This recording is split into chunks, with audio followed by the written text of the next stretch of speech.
Hi, this is Tom along with Daily FX, and I'd like to take a couple of minutes to talk about the trend of the market and trading in the direction of the trend. Now, the first thing I want to talk about is how we actually identify a trend on a chart.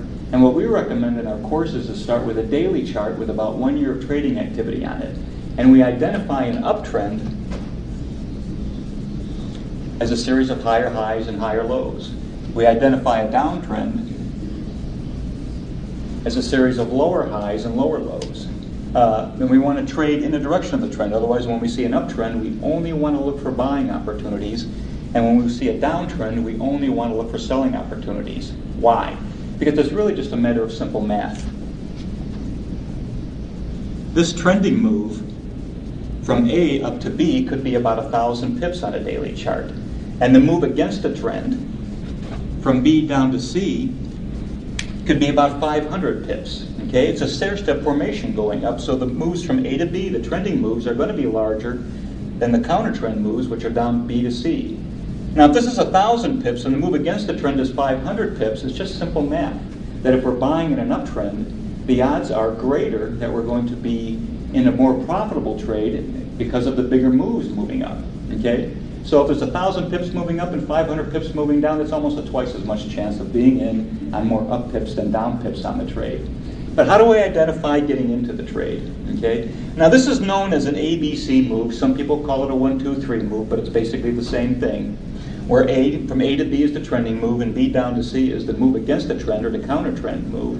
And there's really two approaches to trading this. One of them is just to buy as the market moves up through the previous high, which is point B. This is called a breakout trade. Otherwise, the market breaks out up to new highs. And the other way of doing it is people like to buy the pullbacks. This is what's mean as buying the dips in an uptrend or buying the pullbacks. Otherwise, they look to sell either at point C or just above point C. Okay? Now, this is when people would use their technical indicators to identify that entry into the trade in the direction of the trend. Otherwise, if you're using stochastics or RSI, you'll see the move below 20 on stochastics and the crossover, or the move on RSI below 30 and then the move back above 30. That's usually associated with these moves, these reversals off of point C in an uptrend. Okay? Now, this method also gives us a good point for our protective stop level, because remember, we always want to trade with a protective stop in the market. That if we see the RSI, our indicator, show the reversal here at point C and we get in right after point C, we actually want to put a protective stop in below this low, which is actually point C. Because at this point, if the market moves down to print a new low, we want to be out of our buy side trade at that time because something's changed in the market, usually a news event or some other event that's actually caused the sellers to come back in and take control of the market. When the sellers are in charge of the market, we don't want to be on the buy side, we want to be on the sell side. But of course, since it's against the trend, we just let it play out and perhaps try to enter again after we see another reversal on that. But it works the same thing on the sell side.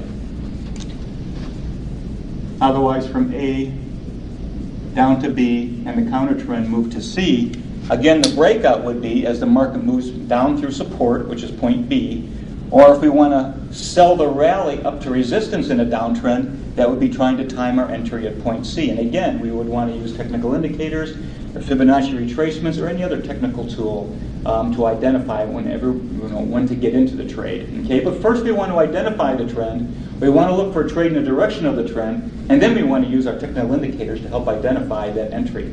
Okay. When we're trading in the direction of the trend, there's a lot of room for error in our entries and exits. If you decide you want to try to pick tops and bottoms and trade against a trend, you really have to be exact in your entry and exit to be consistently profitable, which might be a little bit too much to ask because markets can do whatever they want, whenever they want. So we want to trade with the momentum of the market. When the market's in an uptrend, we want to look for buy trades only. When the market's in a downtrend, we want to look for sell trades only.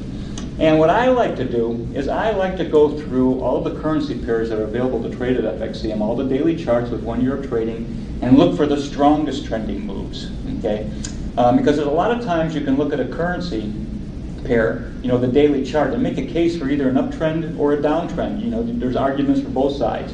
Those are the pairs that I like to stay away from because I think the trade is just going to be as directionless and unsure about which way it wants to go. Okay. But if we find the strongest uptrends and look for buying opportunities, and find the strongest downtrends and look for selling opportunities, we do increase our chance of success, and just about everything we do can fall right into place when we're trading with the strongest trending moves. Thank you very much. Again, my name is Tom Long with Daily FX, and good luck with your trading.